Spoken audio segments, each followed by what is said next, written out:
Hippity hopping along. Hippity hoppity, hippity hoppity, hippity hopping over hill and dale. Da da da da da da da da da da da da. Hippity hopping along.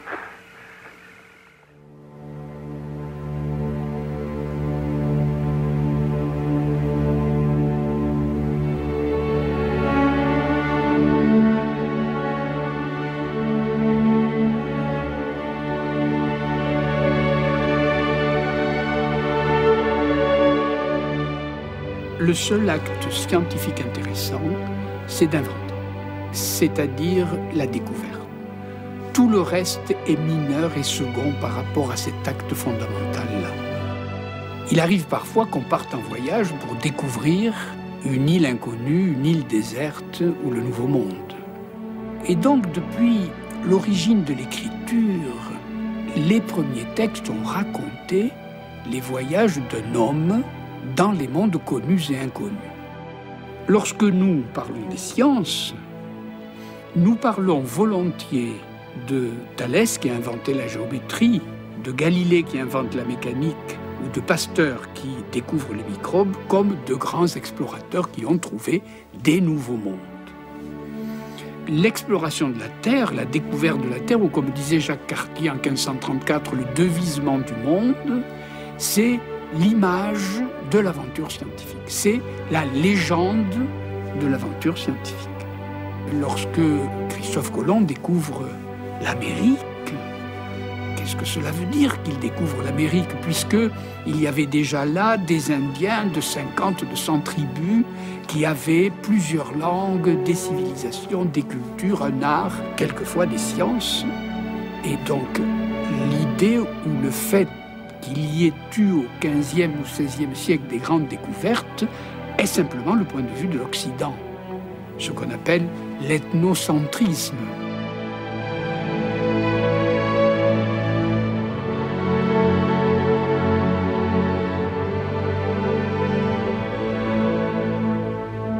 Découvrir veut dire enlever une couverture.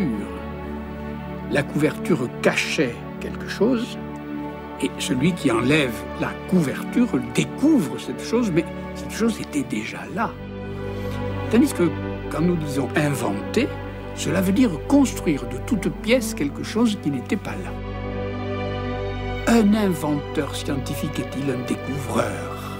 C'est-à-dire quelqu'un qui voit pour la première fois quelque chose qui était déjà là, ou la découverte scientifique est-elle une invention, c'est-à-dire une création de toute pièce de quelque chose qui n'était pas là? La découverte de la Terre ou l'exploration de la Terre reprend cette question étrange de la science. Est-ce que ce que les savants découvrent est déjà dans le monde ou est-ce qu'ils le produisent?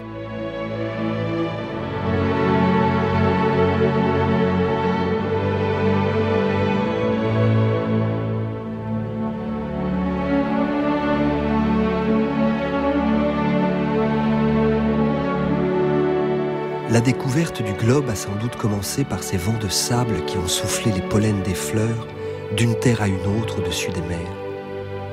Affaiblis, ils les ont déposés sur les sables de nouveaux rivages. Alors d'autres vents se sont levés et les ont poussés plus loin, vers l'intérieur des terres ainsi découvertes.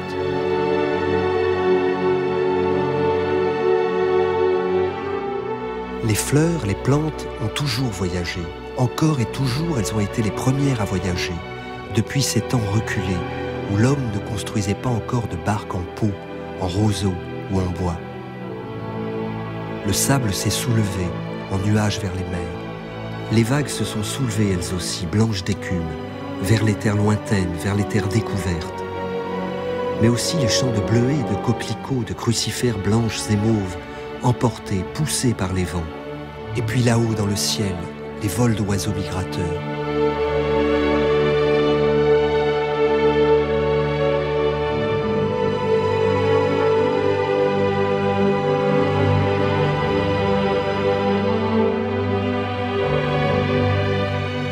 C'est une ligne douce, une vague légère, infime, parallèle à l'horizon. Elle avance lentement en s'élevant, grandissant peu à peu au fur et à mesure qu'elle se rapproche du rivage. La voilà beaucoup plus haute, 5 mètres, 10 mètres, 30 mètres de hauteur. Elle remplit toute l'image.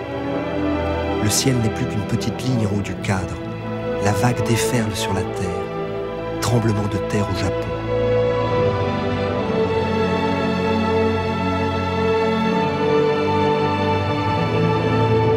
En fait, dès qu'on l'avait aperçue, elle était déjà immense. Immense mais enfouie sous l'eau. En se rapprochant des rivages, le fond des mers se fait de moins en moins profond. Alors la vague laisse voir sa vraie taille, hors de l'eau, et elle se met à grandir. Elle devient si haute qu'elle fracasse tout sur son passage quand elle déferle sur les terres.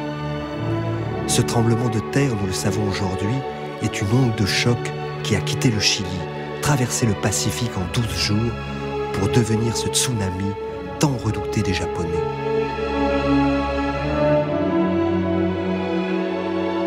C'est un glacier, il est rose, rouge.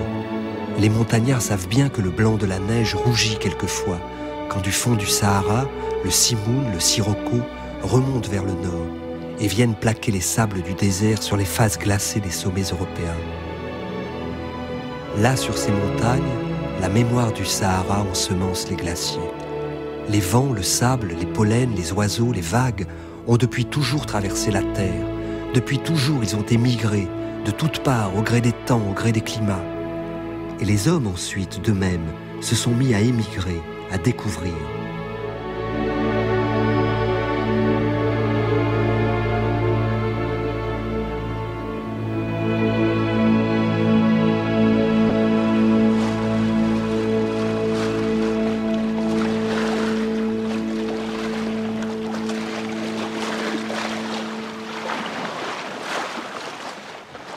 L'important dans une découverte, ce n'est pas la vue, ce n'est pas le devisement ou la visite, c'est le discours, c'est le croquis, c'est le relevé, c'est le fait qu'il y ait d'un côté un pays et de l'autre côté une page, qu'il y ait d'un côté un marin et de l'autre côté un peintre, qu'il y ait d'un côté les phénomènes réels et de l'autre côté, le discours qui en parle. Et donc, pour nous, Christophe Colomb a découvert l'Amérique parce qu'à partir de lui, nous complétons nos cartes. Et la carte, c'est le brevet de la découverte, la preuve de la découverte. Un peu comme quand on fait une invention, on prend un brevet d'invention. La carte est le brevet, le témoin de la découverte. Non pas que d'abord, elle décrive le pays, mais elle prouve que vous y êtes allé, parce que le second qui y va de nouveau suivre la carte et confirmer vos données. Dans une ville qui est un port et qui est le port à partir duquel une grande partie du commerce européen se fit, Venise, dans le palais des doges de Venise, il y a un immense tableau de Tintoret qui représente le paradis, qui est peut-être un des plus grands tableaux du monde en superficie, où la foule grouille parce qu'il s'agit du paradis. Il y a plusieurs détails qui sont frappants à cet égard.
Les évangélistes, les prophètes tiennent à la main un livre et ils regardent ce qu'il voit au paradis, c'est-à-dire Dieu, la Vierge, le Christ et les saints.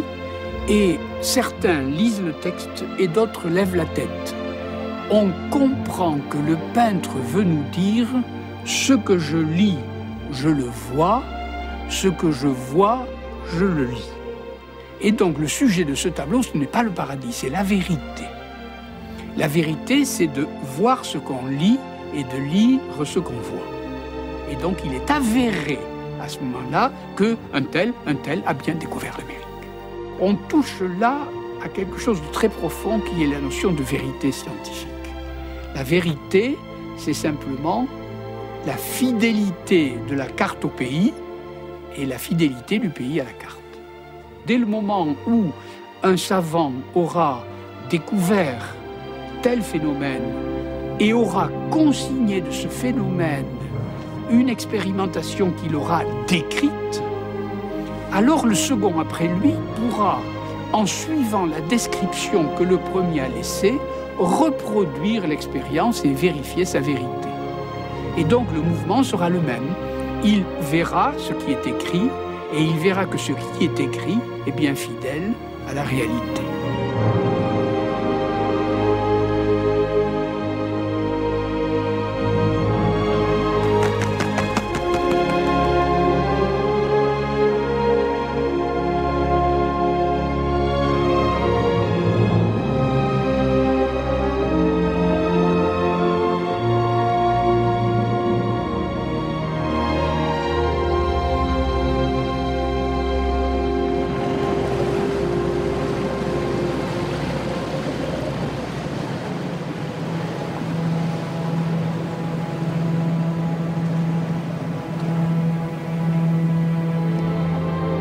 VIe siècle avant Jésus-Christ, rivage de la Méditerranée.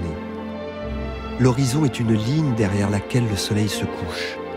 Si l'on se risquait à partir droit vers l'horizon, à coup sûr les embarcations tomberaient dans le grand vide, dans le ciel. En ce temps-là, la terre est plate, c'est ce que croient les Babyloniens, les Égyptiens. Mais encore beaucoup de terres manquent, où leurs contours sont à l'évidence mal connus. Ceux de l'Afrique ou de l'Asie sont encore loin de ceux que nous connaissons. Quant au territoire du nord, du sud ou de l'ouest, il n'existe pas. Seuls les vents indiquent ces directions, et la nuit cède la géométrie. Découverte il y a près de 2500 ans, par les Grecs, en Égypte.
On raconte par exemple, et nous avons de cela 1001 récits, que Thalès, fin du VIe siècle avant Jésus-Christ, c'est-à-dire très ancien, se promène au pied des pyramides, c'est-à-dire en Égypte, lieu où il n'y a pas de théorie, et voit sous le soleil à midi la longueur des ombres portées par les trois pyramides, les mesure, les rapporte les unes aux autres et les rapporte à l'ombre de son propre corps.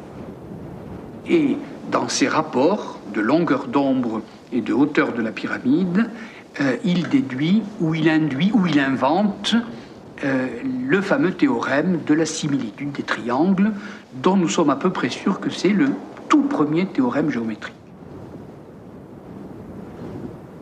Alors qu'il n'est plus question de soleil, il n'est plus question de la hauteur de la pyramide, il n'est plus question de l'ombre, il n'est plus question que de la similitude de triangles abstraits.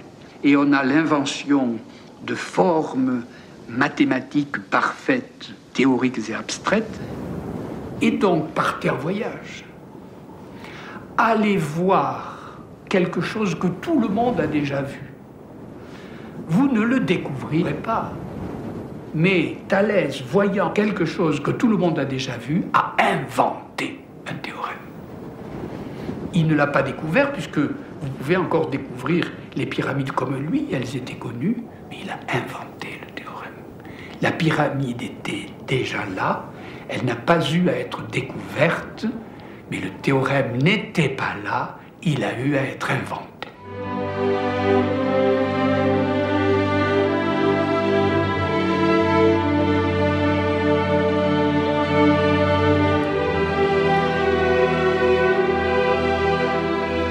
Un autre Grec est allé en Égypte, Ératosthène de Cyrène. En Haute-Égypte, il y a une ville qui se trouve à peu près sur le tropique du Cancer. Cette ville s'appelle Assouan aujourd'hui. Autrefois, elle s'appelait Syène. Et là, Ératosthène plante un bâton, l'axe d'un cadran solaire.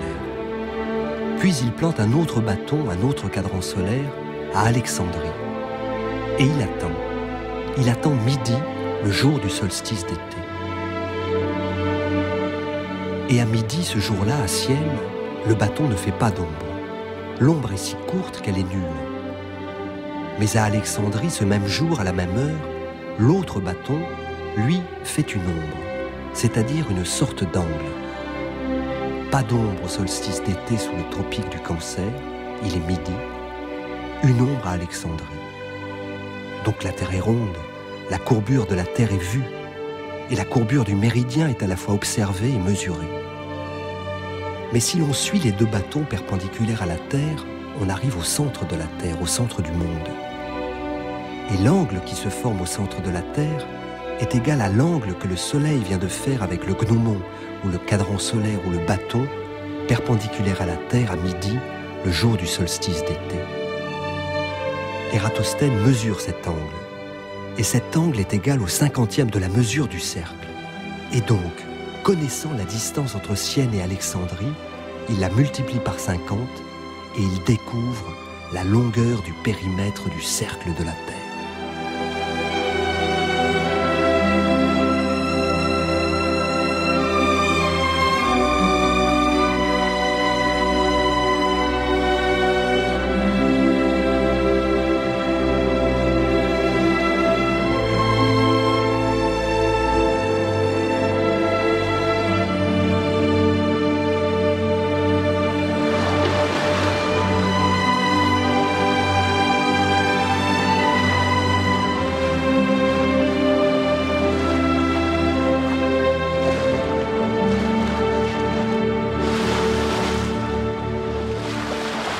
La Terre est dessinée, elle a conquis sa figure, sa forme. Il faudra attendre 2000 ans. Il faudra attendre les grands navigateurs pour y dessiner ses continents, ses océans.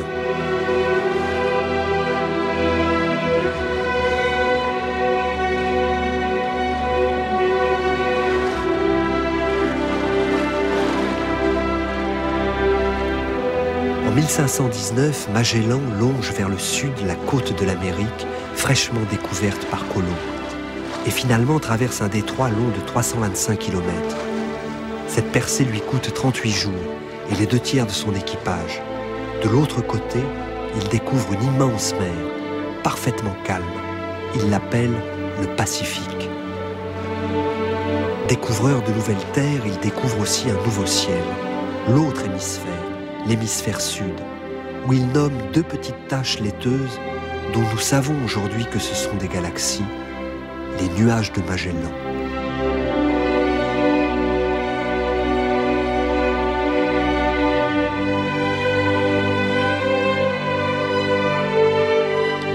Sa traversée du Pacifique le conduit aux Philippines où il est tué. 17 survivants rentrent en Europe avec les preuves matérielles de leur tour du monde. Il faudra attendre Mercator et sa carte pour avoir la preuve, la traduction sur papier du voyage de Magellan.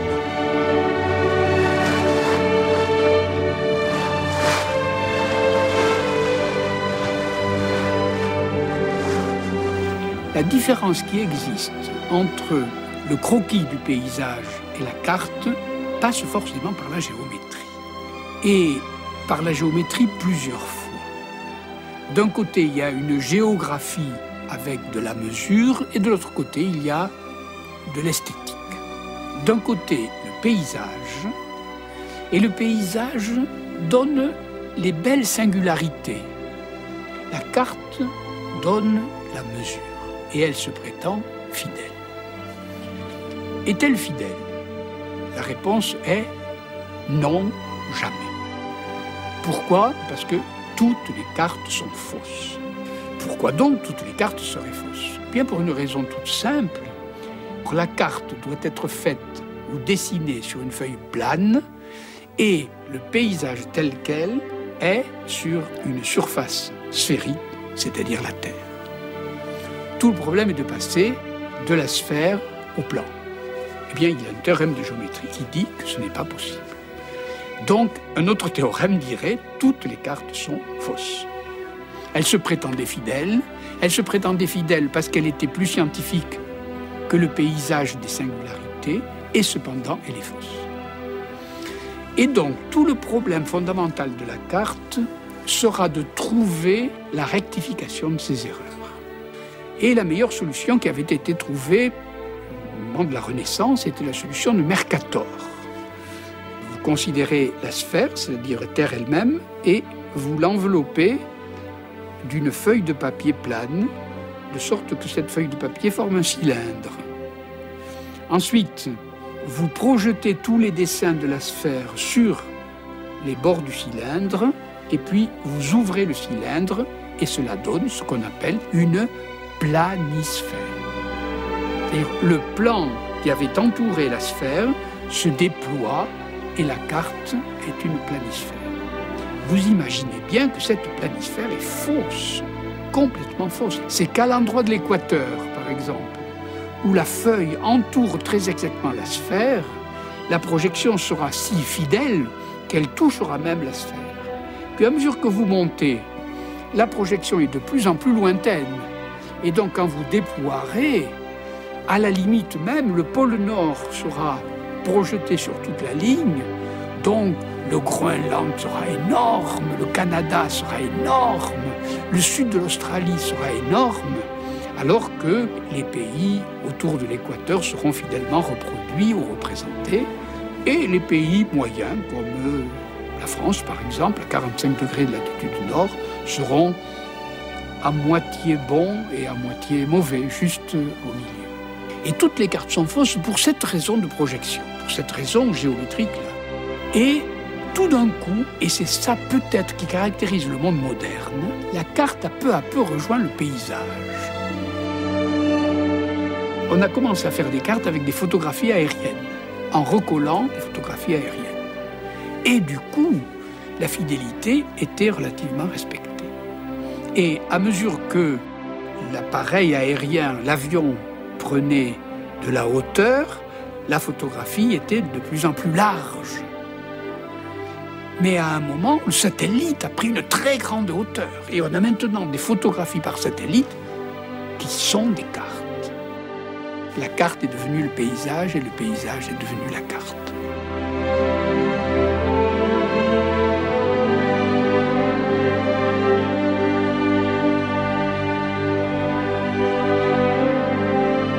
Sur les régions du nord et du nord-est, il pleut le matin. Les vents de la nuit passée soufflent encore près des frontières. Une amélioration se dessine l'après-midi avec le développement d'éclaircies de plus en plus belles d'ici la fin de la journée. Toutefois, sur le flanc est, les nuages s'accrochent encore et il pleut un peu. Sur les régions du nord-ouest, les éclaircies matinales se confirment au fil des heures.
sur la terre, une avalanche, un enfant, un fruit, un arbre mort, la neige, des pierres, un immeuble qui s'effondre, Oliver Hardy, Stan Laurel, Buster Keaton, un ballon qui s'envole, une bulle, et puis la lune, et puis les planètes, le ciel tout entier couvert d'étoiles. Tous ces corps chutent, tous ces corps tombent. Comment? Pourquoi?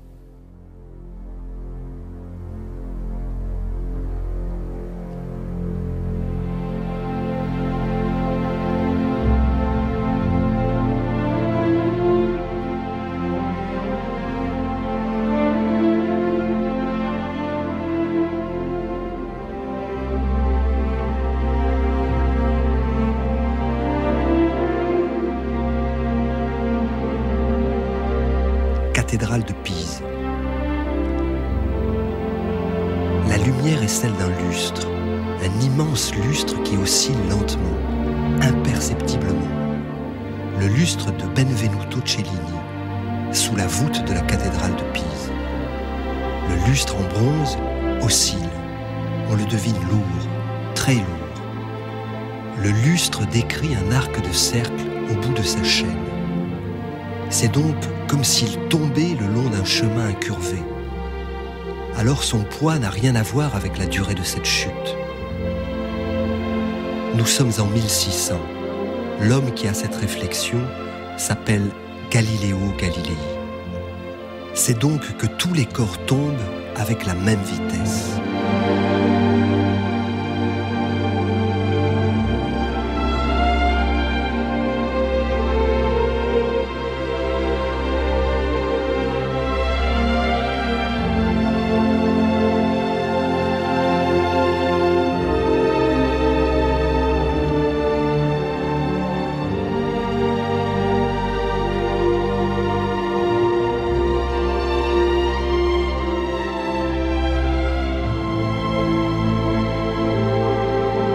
La légende raconte que Galilée monta en haut de la tour de Pise et laissa tomber différents objets. Les plus lourds arrivent-ils plus vite que les plus légers? Les plus gros arrivent-ils plus vite que les plus petits?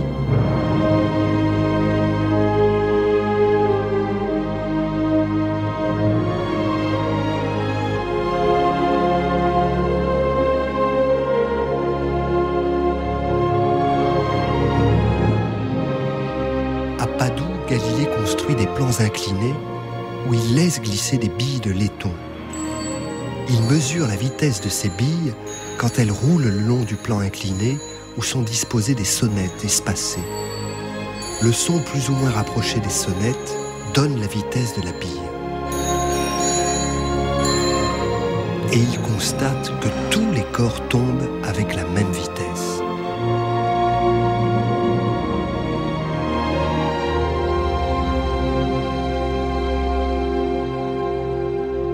Johann Kepler fut le premier à imaginer un principe d'inertie, c'est-à-dire un corps qui n'est soumis à aucune force est animé d'un mouvement rectiligne et uniforme. Galilée en fait une théorie et du même coup définit la notion d'accélération. Plus on tombe, pourrait-on dire, c'est-à-dire l'accroissement de la vitesse par seconde. Cette découverte est une partie de la mécanique qu'on appelle la cinématique, c'est-à-dire chercher à décrire les mouvements. Galilée s'était intéressé à la description du mouvement. Il faudra attendre Newton pour identifier les causes du mouvement. Galilée ouvre la voie en décrivant la chute des corps, la chute des graves comme l'on disait à l'époque, en tant qu'ils avaient une propension à se diriger vers le centre de la Terre. Avec Newton, la chute d'un corps grave sur la Terre n'est qu'une manifestation d'une loi universelle, celle de la gravitation. L'attraction mutuelle de deux corps. Les causes du mouvement de la chute des corps à la surface de la Terre sont les mêmes que celles qui font tomber les astres.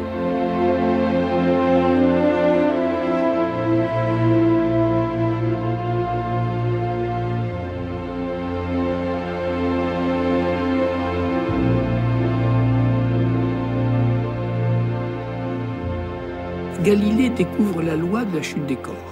Galilée a né à la notion de vitesse et d'accélération. Et tout l'enjeu du XVIIe siècle est de penser ce qu'est une force. Et la même force fera que les planètes tournent autour du Soleil et qu'un corps lâché tombe à terre. Qui est Galilée? Un opticien.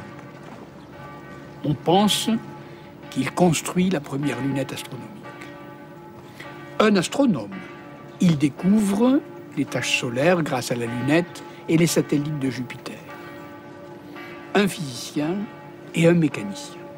Il découvre les satellites de Jupiter, il invente la loi de la chute des corps dans un environnement qui mettait en question non seulement la figure du monde, mais le mouvement du monde. Comment était le monde, disons, dans l'Antiquité pendant le Moyen-Âge?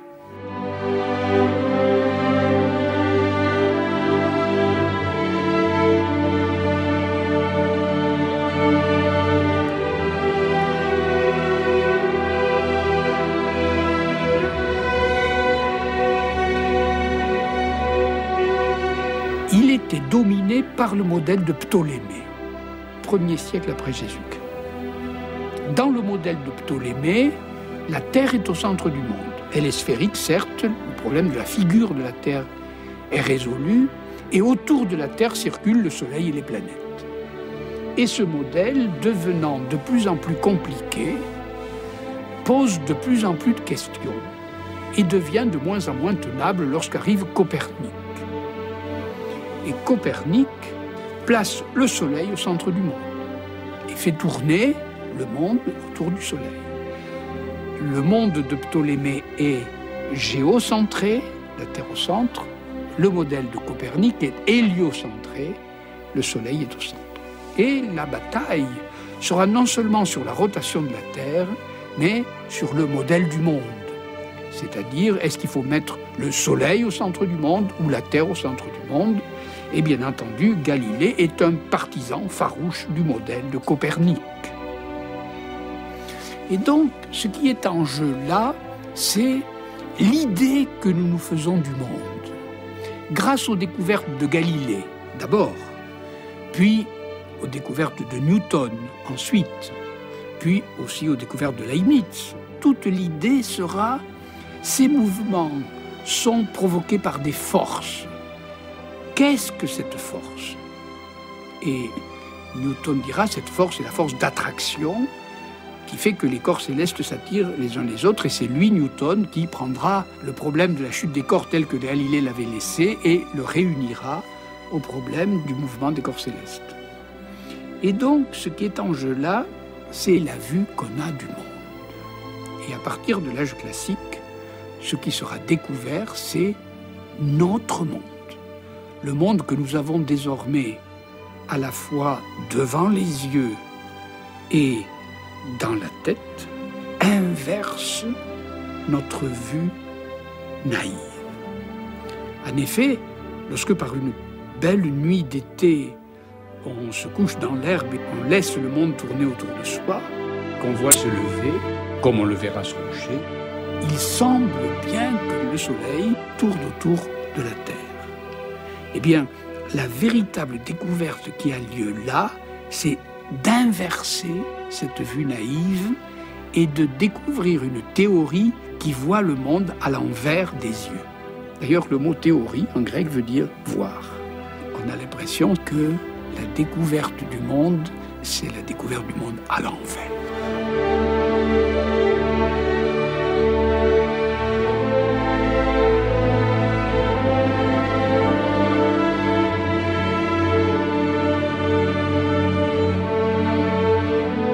De la même façon que la première découverte n'a jamais été manquée depuis qu'elle a été faite, elle est immortellement là, puisque nous continuons à faire des mathématiques dans le même style que les géomètres grecs. De la même manière, la physique qui a été inventée au XVIIe siècle est toujours là, c'est-à-dire nous continuons à faire de la physique comme l'avait inventée Galilée et Newton. C'est pour ça que nous considérons que ce sont des découvertes originelles. La vie, le vivant, donne lieu tout autant à de grands voyages et à de grandes découvertes. Si l'on pense au voyage des naturalistes, par exemple, qui se déplacent par la terre entière pour relever la faune et la flore des diverses espèces répandues et disséminées de par le monde. D'ailleurs, ces voyageurs sont toujours accompagnés de leurs dessinateurs, qui cartographient d'une certaine façon le monde des vivants. Ils relèvent les profils des oiseaux, la forme des serpents, l'exquise complication des plantes, des fruits, des fleurs. Déjà là, le dessin accompagne la découverte. Il n'y a pas de science du vivant sans l'anatomie. L'anatomie date de la plus haute antiquité, sans doute de la dissection des momies, sans doute d'Hippocrate, mais elle s'améliore peu à peu et elle aboutit à des planches d'anatomie. Et ces planches d'anatomie sont réellement des cartes. Car la planche d'anatomie qui représente tel muscle du bras ou telle paroi intestinale n'est pas le muscle du bras d'un tel ou la paroi intestinale d'une telle, c'est, autant que faire se peut, le muscle, la paroi intestinale en général du corps humain. C'est donc réellement une carte. Et elle est obtenue à l'aide de la dissection des cadavres. Plus vous disséquez des cadavres, plus vous deviendrez un bon anatomiste, c'est-à-dire un bon chirurgien, quelqu'un qui se repère bien dans ce voyage très spécial d'observation et de pratique de la chirurgie. On ouvre à un endroit donné et on sait se repérer exactement dans le paysage particulier ouvert par les écarteurs. Et là, l'anatomie, bien entendu, donne quelque chose qui hésite entre la carte et le paysage. Mais depuis peu de temps, le grand intérêt consiste à passer du visible à l'invisible. Ouvrez des cadavres, vous verrez de l'invisible, mais que faut-il ouvrir pour voir aussi finement que Pasteur ?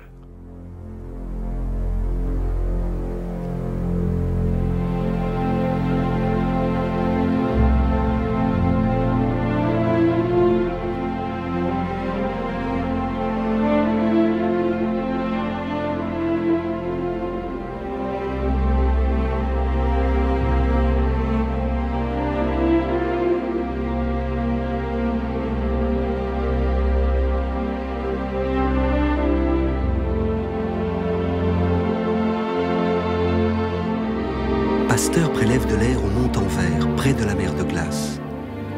L'air des glaciers qui nous paraît si pur contient-il des germes ? Pasteur les dépose dans son laboratoire pour les analyser. Ils sont là, étiquetés, à l'Institut Pasteur. Ces germes, d'où viennent-ils ? Sont-ils porteurs de certaines maladies, de la rage par exemple ?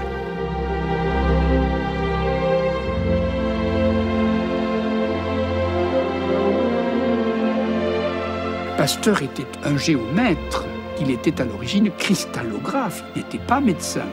Et ses premières découvertes ont lieu sur un certain nombre de cristaux gauche et droit de l'acide racémique, et il est intéressé par la symétrie des cristaux ou l'antisymétrie des cristaux. C'est un homme qui a une vision très spatiale des questions. Il descend peu à peu du cristal au microbe, grâce à une extraordinaire habileté en matière d'expérimentation. Pasteur a raffiné de plus en plus ses analyses, de telle sorte qu'à un moment, il a mis en évidence l'existence de ce que depuis nous appelons les microbes. Il passe une échelle de phénomènes et il passe réellement du visible à l'invisible, avec plusieurs ordres de grandeur. Et là, nous nous rendons compte que toutes les maladies infectieuses, que la question des fermentations, que toutes les questions qu'il a traitées, à la fois des fermentations et de la rage par exemple, sont des problèmes qui sont dominés en effet par l'activité de tel ou tel type de microbes, c'est-à-dire de micro-organismes. Il met en évidence l'efficacité et l'importance des micro-organismes.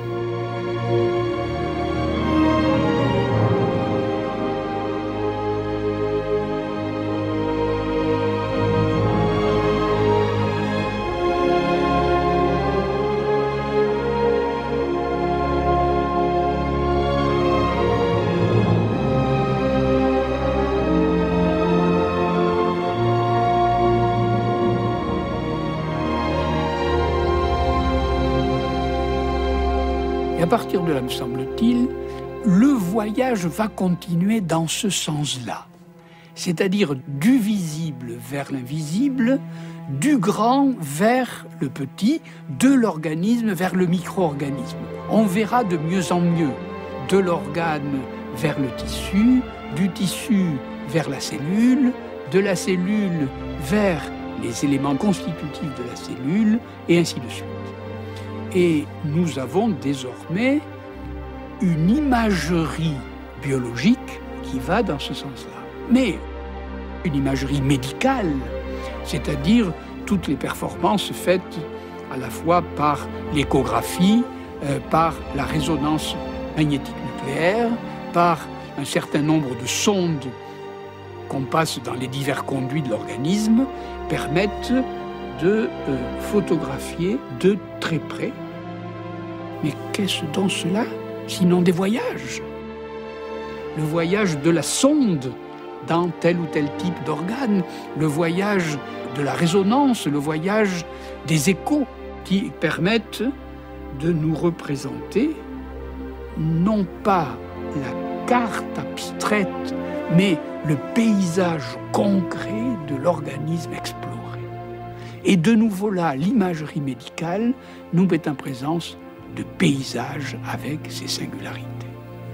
Et nous obtenons là à peu près le même résultat que dans le ciel ou que dans le monde. Savoir que ce qui arrive maintenant de plus en plus précisément, c'est la représentation des singularités. Non pas seulement des cartes abstraites, mais des paysages concrets.